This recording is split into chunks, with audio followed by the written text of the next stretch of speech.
Have you ever wondered how to build a graphical user interface using Python, or build a desktop application which works on Linux? Well, in this series, we're going to build a custom Notepad app which will work on Linux and Windows using Python and the Qt framework. Our Notepad app will feature simple text editing, as well as file saving and reading.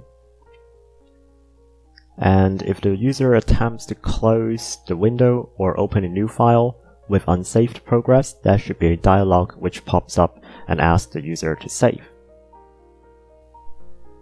In addition to that, we will have the user preferences, which the user can toggle the dark mode and also adjust the display font size.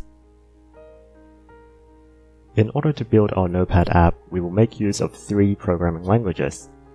The first one is Python. We will also use QML, which is a markup language developed by Qt. And finally, we will use JavaScript within our QML scripts. About the packages, of course, we need Python 3.8 as well as the Python Package Manager.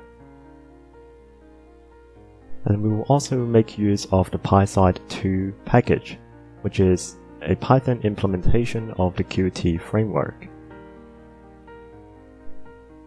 Later, when we have to export the app, we'll make use of the PyInstaller package. And finally, we will make use of the default pickle module from Python to achieve object serialization and deserialization. Let's have a look at our application structure.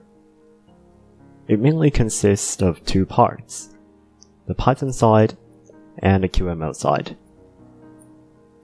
Python is used to write our Bootstrap program and the main program. It also handles file reading and writing.